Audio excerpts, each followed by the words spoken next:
So, good eve, sir. I am Minchos Jan B. Kilantang from BIT 1C, and my topic for today is all about clearances between circuits of different voltage classifications located in supply space on the same support arm. So, first page, circuits of any voltage classification are 0 to 750 over 750 to 8.7 kilovoltage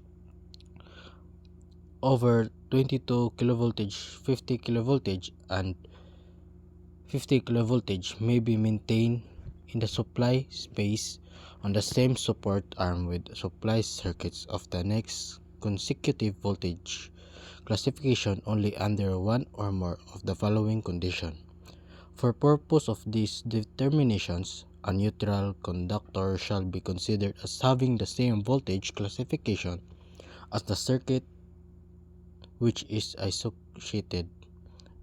So A, if they occupy positions on opposite sides of the structure.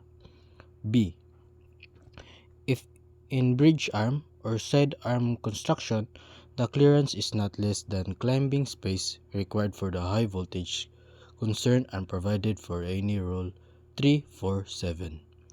If the higher voltage conductors occupy the outer positions and the tower voltage conductors occupy the inner positions.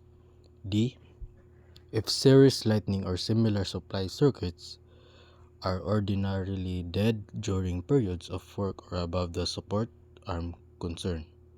If the two circuits concerned are communication circuit located in the supply space in accordance with Rule 3351, or one circuit is such a communication circuit and the other is a supply circuit of less than 8.7 kilovoltage, provided they are installed as specified in Rule 3466A or B. So, it explains the rules for placing electrical circuits with different voltage levels on the same support arm. Circuits can only be installed together if the voltage levels are consecutive and safety conditions are followed. For example, they must be placed on opposite sides of the pole. Proper climbing space must be provided, or the higher voltage line must be placed on the outer position. This rule reduces the chance of electrical contact and accidents. So, next, 3467 conductor spacing, vertical racks or separate brackets. Conductors or cables may be carried on vertical racks or separate brackets other than wood placed vertically on side of the structure and securely attached there to with less clearance between the wires, conductors, or cables than specified in Rule 3463. If all the following conditions are met: A, all wires, conductors, and cables are on and maintained by the same utility, unless by agreement between all parties involved. B, the voltage shall not be more than 750 voltage, except supply cables and conductors meeting Rule 3413A or B, which may carry any voltage. C, conductors shall be arranged so that the vertical spacing shall be not less than the specified in Table 3, 4, 6, 7% under the conditions specified in Rule 3463B, 2A, and 3. So, it describes also how electrical conductors can be installed vertically using racks or brackets. So, reduced spacing is allowed only if the same utility owns the cables and if the voltage does not exceed 750 volts, as you can see in the PPT. So, except in special cases, proper spacing must still follow safety standards. So, it is very important also because this allows installations to be compact but still safe. So, this is the explanation. Next, so So, exception A supporting neutral conductor of a supply cable meeting Rule 3413 or an effectively grounded messenger of a supply cable meeting Rule 3413 or 3413B may attach to the same insulator or bracket as a neutral conductor meeting Rule 3415A so long as the clearances of Table 3, 4, 6, 7 are maintained in mid-span and insulated energized conductors are positioned away from the open supply neutral at the attachment. So, the alter where works AC, the alter, and Y where work. So, exception 2, no mid-span clearance is required where supply cables meeting Rule 3413 or serving drops meeting Rule 3453. 1 are attached to the neutral conductor meeting Rule 3415 anywhere in the span. So, it shows the minimum vertical distances required between conductors mounted on racks or brackets. So, the table ensures that electrical lines do not touch or create danger.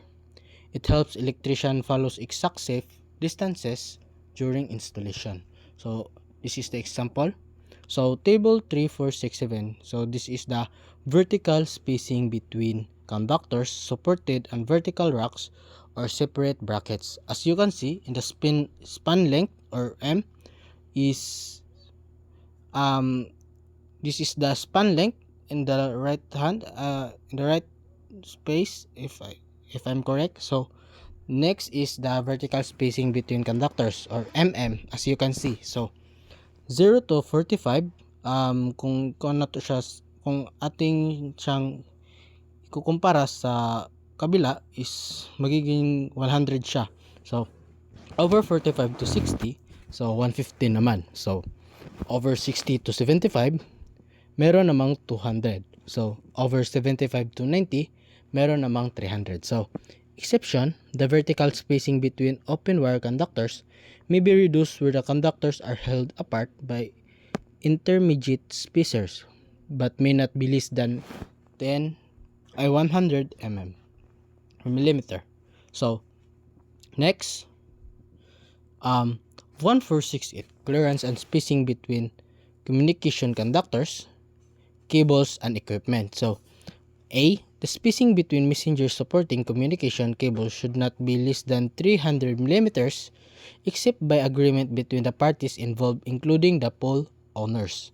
So B, the clearances between the conductors, cables, and equipment of one communication utility to those of another anywhere in the span shall be not less than 100 millimeter except by agreement between the parties involved including the pole owner. So it also explains the required spacing between communication cables from different companies. So the minimum distance is 300 millimeter between supporting messengers and 100 millimeter between cables of different utilities. So this prevents mechanical damage and allows safe maintenance work. So next is 146.9 clearances in any direction from supply line conductors to communication antennas in the supply space attached to the same supporting structure. A. General. Communication antennas located in the supply space shall be installed and maintained only by personnel authorized and qualified to work in the supply space in accordance with the applicable rules of Article 5.3 and 5.5. See also Rule 3.341. So, B. Communication antenna. So, the clearance between a communication antenna operated at a radio frequency of 3 kHz or to 300 GHz, including any associated conductive mounting hardware, and a supply line conductor shall be not less than the value given in Table 3465, row LC, note 1. So, the antenna function as a rigid vertical or lateral open wire communication conductor. So, note 2. Clearance shown in table 3465A are not intended to apply to personnel working in the vicinity of communication antennas. See Rule 5.3.1.17. So, C. Equipment case that supports or is adjacent to the communication antenna. So, the clearance between an equipment case that supports or is adjacent to a communication antenna and a supply line conductor shall be not less than the value given in table 3465 row 4. So, D. Vertical or lateral communication conductors and cables attached to a communication antenna. So, the clearance between a supply line conductor and a vertical or lateral communication conductor and attached to a communication antenna shall be not less than the value given in Rule 3.4.10. So, 347 climbing space or 3.4.7 climbing space, the following requirements apply only to portions of structures that workers accent. So, as you can see, it explains the safe distance between communication antennas and electrical supply lines. So, only trained workers can install antennas in this area. Antennas are treated like open conductors and must follow strict clearance rules to prevent electrical hazard. So, um, fra dito naman sa climbing space, it also it introduced the concept of climbing space. So, it's a safe area on a pool where workers can climb without risk. This space must be free from obstruction and meet minimum weight standards to protect workers. Next, 3.4.7.1. So, location and clearances. A. A climbing space having the horizontal clearances specified in Rule 3.4.5.7.5 shall be provided pastati conductors, so support arms or other parts.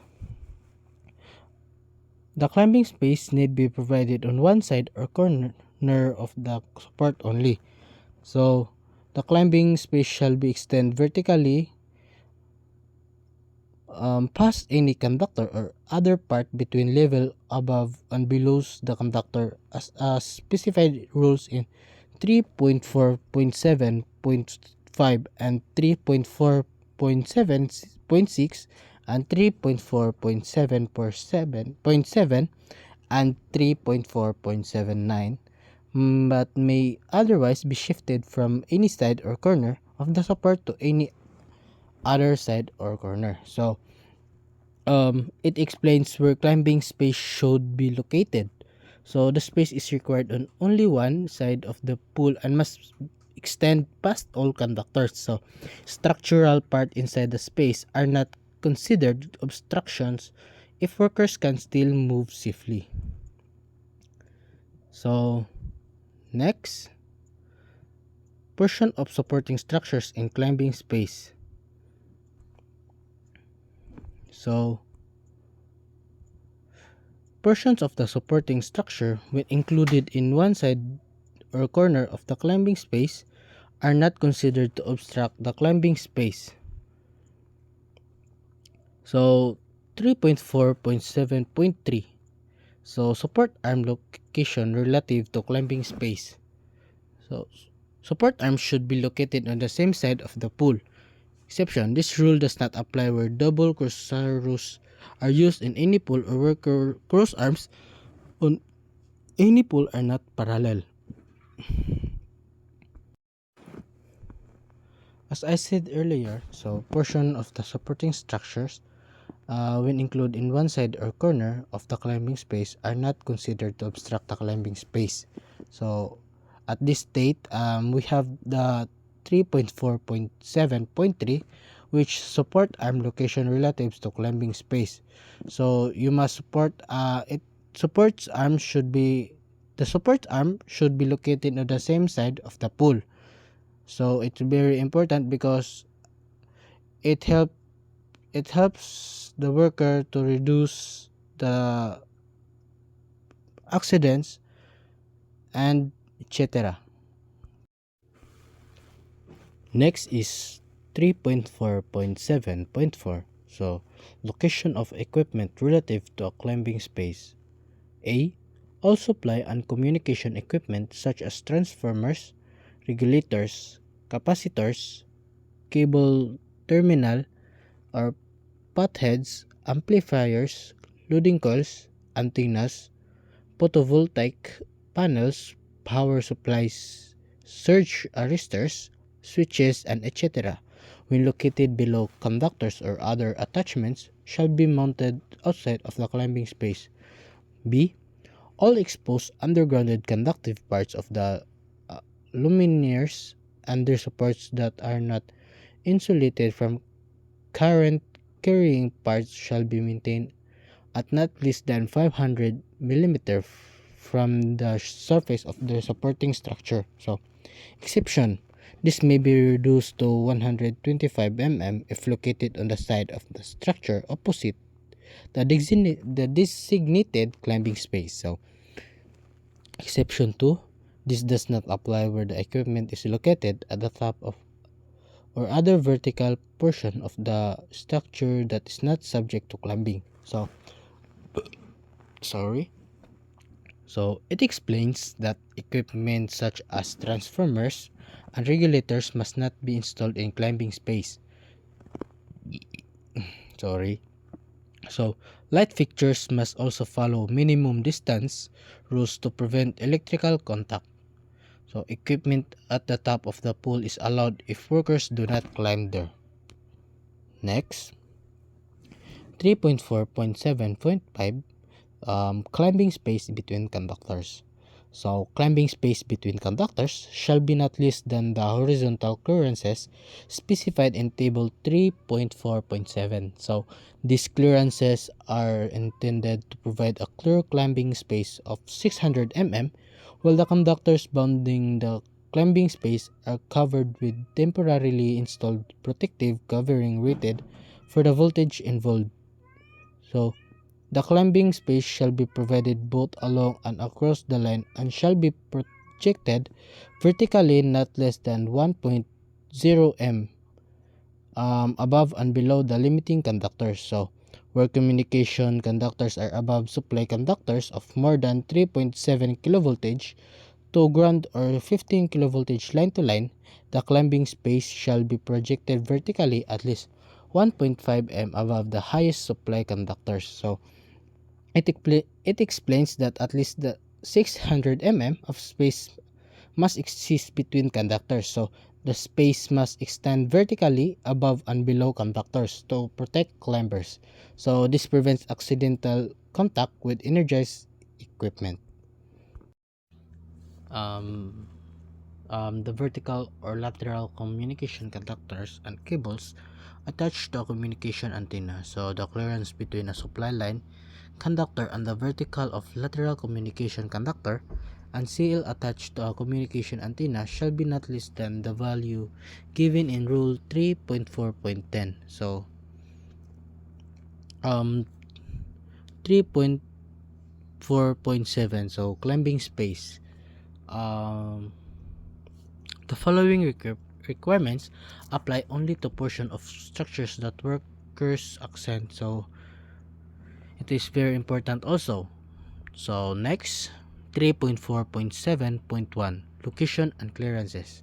So, a climbing space having the horizontal clearances specified in Rule 3.4.7.5 shall be provided past any conductors. So, support arms or other parts. So, the climbing space need to be provided on one side or corner of the support only. So, the climbing space shall extend vertically past any conductor or other part between levels above and below the conductor as specified in Rule 3.4.7.5 and 3.4.7.6 and 3.4.7.7 and 3.4.7.9 but may otherwise be shifted from any side or corner of the support to any other side or corner. So next, portion of supporting structures in climbing space. So particles of the supporting structure when included in one side or corner of the climbing space are not considered to obstruct climbing space. So next, 3.4.7.3, support arm location relative to climbing space. Support arm should be located on the same side of the pool. So exception, this rule does not apply where double cross arms are used on any pool or where cross arms are on any pool are not all parallel. Next, 3.4.7.4, location of equipment relatives to climbing space.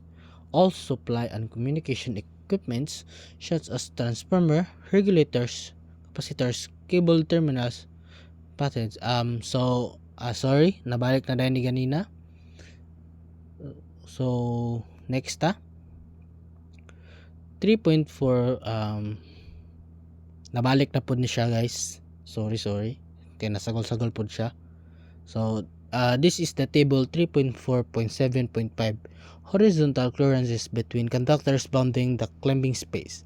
So, as you can see, medyo siya guys, blurred kay na siya sa PPT lang, pero na siya PPT tinuod pwede rin niyo siya ngadto tan-awon. Next so 3.4.7.6, the climbing space on back arm construction. So method of providing climbing space on back arm construction.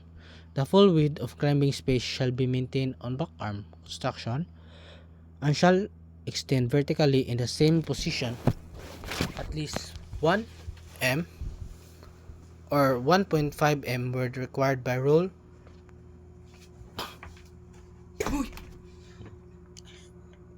3.4.7.5 above and below any limiting conductor. So a 6-pin cross arm having pin spacing of 370 mm may be used to provide a 750 mm climbing space on one corner of a conjunction pole by omitting the pull pins on all arms and inserting pins midway between the remaining pins so as to give spacing of 185 mm provided that all of the following condition are met. So it explains how climbing space is maintained when back arms are used. Special conductors such as limited voltage, short span lengths, and controlled wire sag must be followed for safety. So the basic requirements on climbing space and back arm construction is this.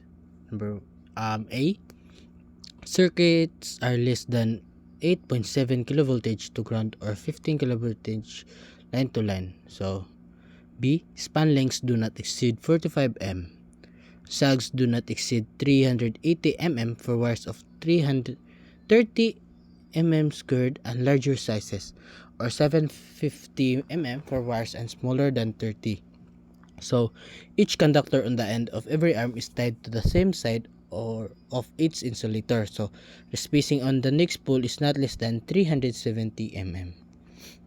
Next, climbing space spas longitudinal runs not on support arms. The full width of climbing space shall be provided past longitudinal runs and shall be extended vertically in the same position from 1.0 m below the run to a point 1.0 m above for 1.5 m were required by Rule 3.4.7.51. The width of climbing space shall be measured from the longitudinal runs concerned. So longitudinal runs on rocks or cables and messengers are not considered as obstructing the climbing space if the location, size, and quantity of the cable permit qualified workers to climb past them. So this not apply where communication conductors are above the longitudinal runs concerned. I don't know how to read that word, so I'm sorry. You can pwede nyo akong turuan sa sunod kung ano ba ang tamang pagbanggit nito. So the explanation, it explains how climbing space must remain clear near horizontal cables. So vertical and horizontal runs should not block climbing areas unless they are properly protected. So exception, if a supply longitudinal run is placed on the side or corner of the supporting structure where climbing space is provided, the width of climbing space shall be measured horizontally from the center of the structure to the nearest supply conductors and support arms. So under both of the following condition, so where the longitudinal runs consist of neutral conductors meeting rule 3.4.1.5, so open supply conductors carrying not more than 750 voltage or supply cables and conductors meeting rule 3.4.1.3, all voltages and is supported close to the structure as by brackets, racks, or pin close to the structure. So where the nearest supply conductors on support arms are parallel to and on the same side of the structure as the longitudinal run within 1.2 m above or below the run. So exception 2, so for supply conductors carried on a structure in a position below communications facilities in the manner permitted in rule 3.3.1.2, so the climbing space need extend more than 600 mm above such supply space. So exception 3, a service drop less than 750 voltage and meeting rule 3.4.1.3 is not considered to obstruct the climbing space if all conductors concerned are covered by rubber protective equipment, so or otherwise guarded as an unvarying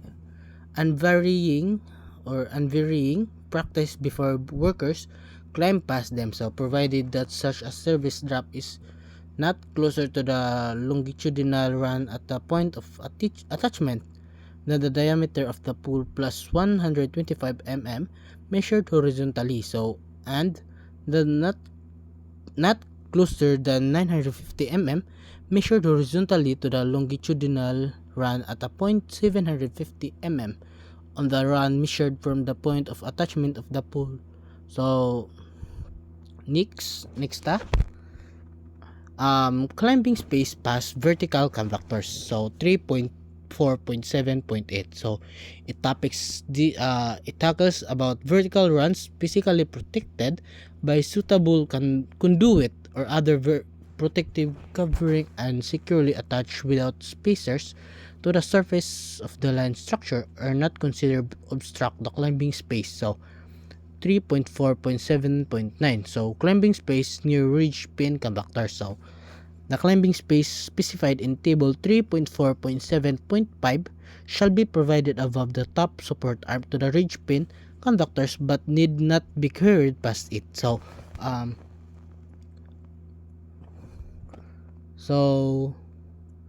it explains that vertical runs in conduit will not block climbing space.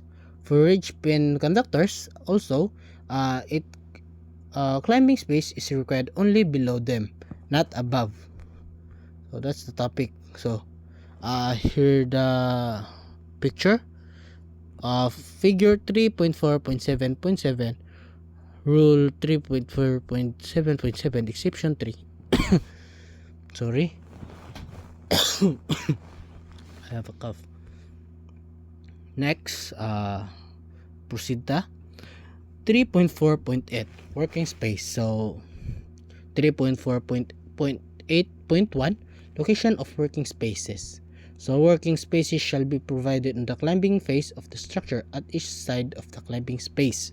So it introduced working space, which is the area where electricians perform tasks. It must be located beside climbing space and remain unsubtracted.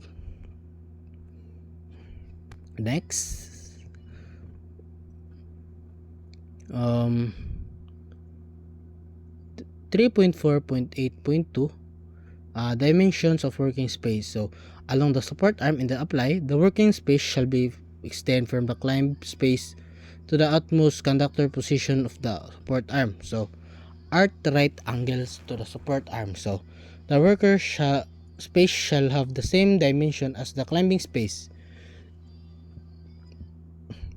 So see rule 3.4.7.5. So this dimension shall be measured horizontally from the face of the support arm. So next, 3.4.8.3, location of vertical and lateral conductors relative to working. So the working space shall not be obstructed by vertical or lateral conductors. So such conductors shall be located on the opposite side of the pool from the climbing side, or on the climbing side of the pool at a distance from the support arm at least as great as the width of climbing space required for the highest voltage conductors concerned. So vertical conductors enclosed in suitable conduit may be attached on the climbing side of the structure. So wait. So it um it exp- so it explains how wide the working area must be and that no cables may block it. So conductors may be installed on the opposite side of the climbing space to maintain safety. So this explains the 3.4.8.3 and 3.4.8.2. Next, 3.4.8.4, location of back arms relative to working space. So back arms may be used under any of the following conditions. So provided the climbing space is maintained, climbing space may be obtained as in rule 3.4.7.6. So it explains how working space is calculated with when back arms are used. So reduced space is allowed only if the voltage is low and protective equipment is provided. So standard of location back arms relative to working space is standard height of working space. So lateral working space of the height required by table 3.4.6.3, A shall be provided between the crossing of top line conductors attached to the back arm and the main line conductors. So this may be accomplished by increasing the spacing between the line support arms as shown in figure 3.4.8.4. So B, it reduce height of working space. So where no circuits exceeding 8.7 kilovoltage to ground or 15 kilovoltage line to line are involved on the clearances of rule 3.4.6.2, 1 and 2 are maintained. Conductors supported on back arms may be placed between conductors having normal vertical spacing, even though such back arms obstruct the normal working space, provided that a working space of not less than 450 mm in height is maintained either above or below line conductors and back arm conductors. So exception, so the above working space may be reduced to 300 mm if both of the following conditions exist. So number 1, not more than 2 sets of the line arms and back arms are involved. So number 2, working conditions are rendered safe by providing rubber protective equipment or other suitable devices to insulate and cover line conductors and equipment that are not being worked upon. So this is the picture of Location of back arms relative to working space. So, figure 3.4.8.4, obstruction of working space by back arm. So, as you can see,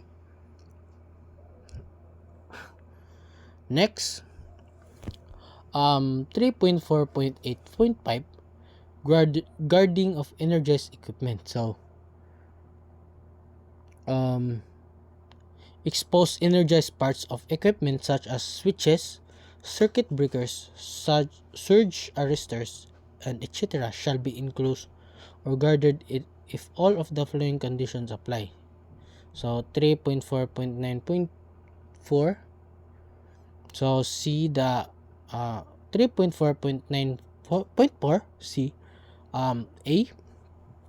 The equipment is located below the top conductor support. B. The equipment is located on the climbing side of the structure. C. The requirement of Rule 5.5.2, Chapter 5 of this code cannot be met. Next.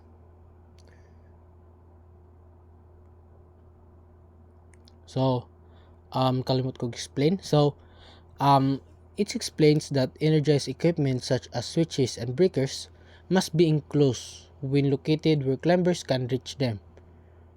So, next 3.4.8.6 Working clearances from energized equipment. So, all parts of equipment such as switches, fuses, transformers, surge arresters, luminaires, and their support breaker, brackets, and etc. or other connection that may require operation or adjustment while energized and exposed at such time shall be so arranged with respect to each other. So, other equipment, vertical and lateral conductors, and portion of the supporting structure including supporting platforms or structural members that is adjustment of operation no portion of the body, so including the hands, need be brought closer to any exposed energized part of the conductors than permitted in Chapter 5, Rule 5.5.7 of this code. So, it explains also that workers must never come closer to live equipment than allowed by safety rules. So this protects workers from shock and burns. Next is 3.4.9 or vertical clearance between certain communications and supply facilities located on the same structure. So 3.4.9.1 it's equipment. For the purpose of measuring clearances under this rule of equipment shall be taken to mean non-current carrying metal parts of equipment, including metal supports for cable or conductors, metal supports braces that are attached to metal supports or are less than 25 mm from transformer cases or hangers that are not effectively grounded, and metal or non-metallic supports or braces associated with communication cables or conductors. So, antennas shall be considered equipment for the purpose of measuring clearances under this rule.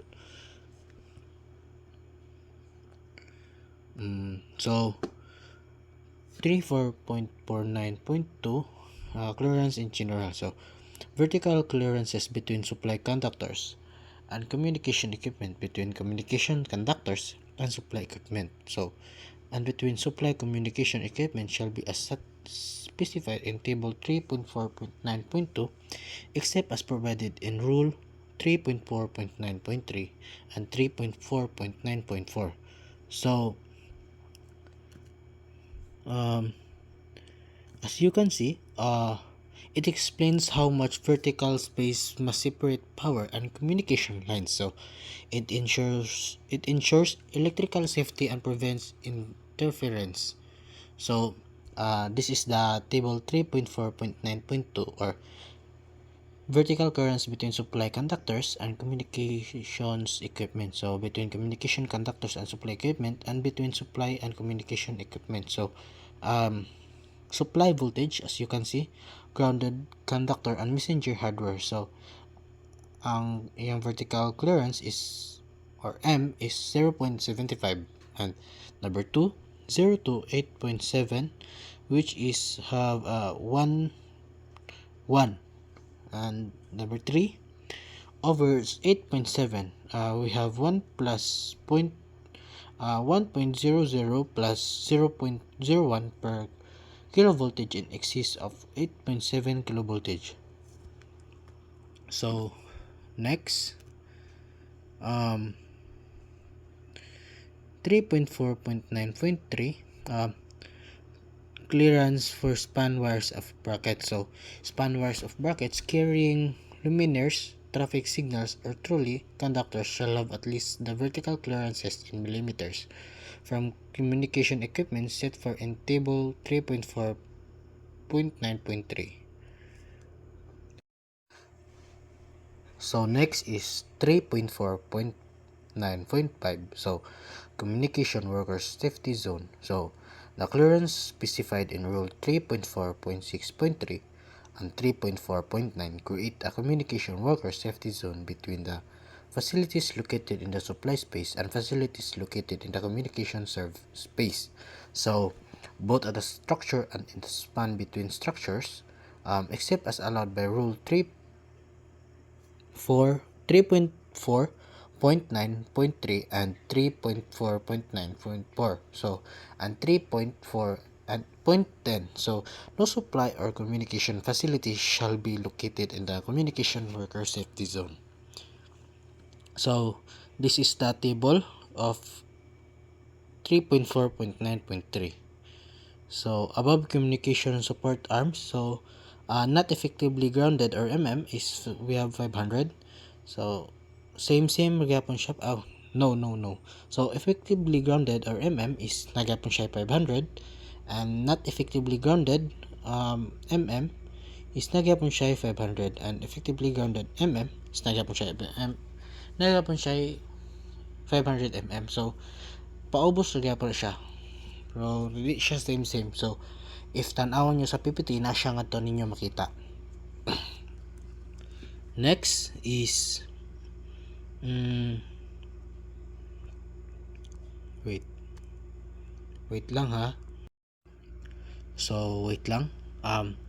Okay. So this is the explanation. So it explains the safety zone between communication and power lines. So no equipment is allowed here to protect workers.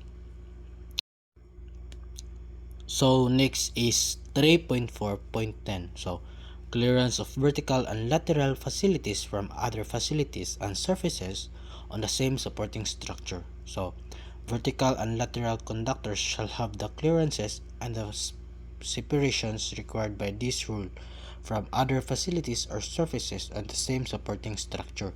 So it explained how capable cables and conductors must be installed so they do not block climbing on working spaces. So next is 3.4.10.1. It is general. So A, grounding conductors surge protection wires neutral conductors meeting rule 3.4.1.5 on A, insulated communication conductors on cable supply cables meeting rule 3.4.1.3 or 4.6.1.2 insulated supply cables of 0 to 750 voltage. So or conduits may be placed directly on the supporting structure. So these conductors, wires, cables, and conduits shall be securely attached to the surface of the structure. So cables not in conduit shall be installed in such a manner as to avoid abrasion at the point of attachment. So it explains which cables may share ducts. So only cables maintained by the same utility may be installed together.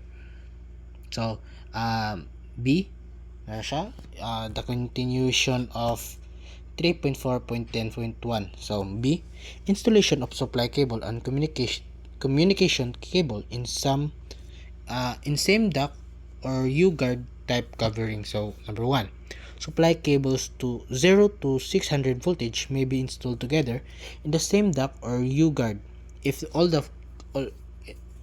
all of the cables are operated and maintained by the same utility.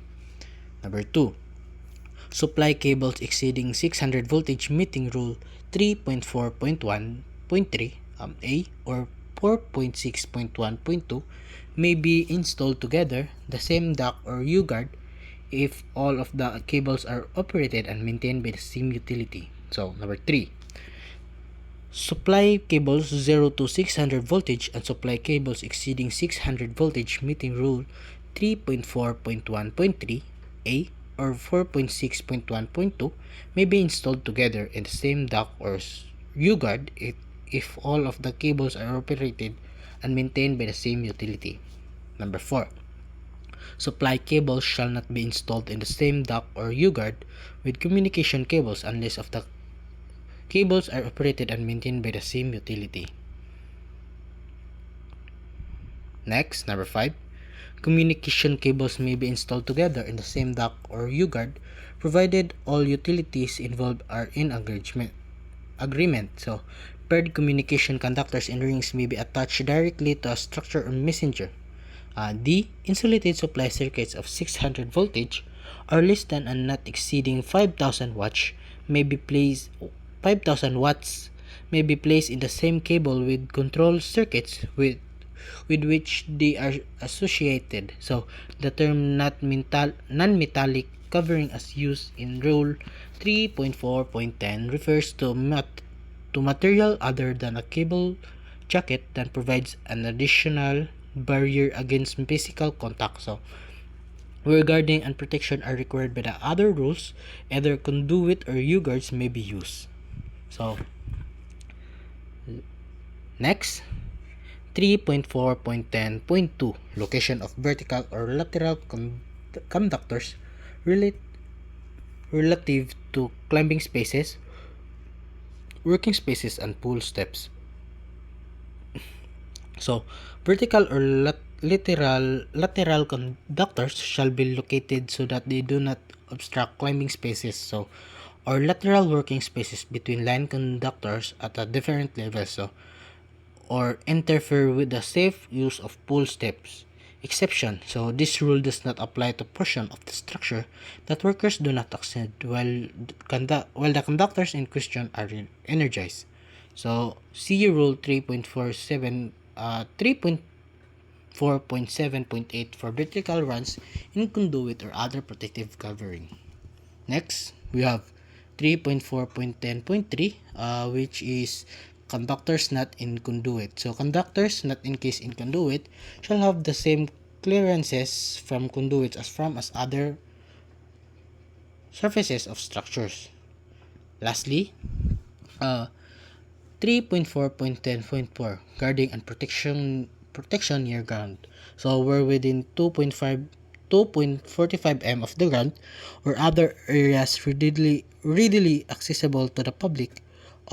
All vertical conductors and cables shall be guarded. So, exception. So, this guarding may be omitted from grounding conductors used to be ground multi-grounded circuits or equipment. So, communication or supply, communication cables or conductors, armored cables or conductors used solely to protect and structures from lightning. So, regarding requires by Rule 3.4.10.4 either conduit or U-guards may be used. So, a backing plate shall be used within a U-guard unless the U-guard fits tightly to the supporting structure surface.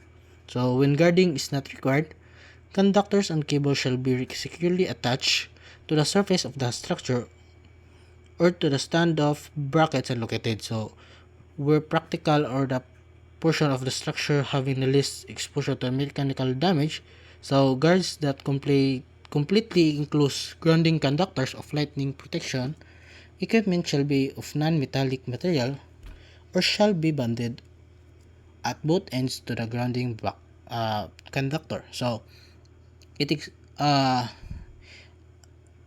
explains that cable near ground level must be guarded with conduit or U-guard. So this protects the public from electric shock.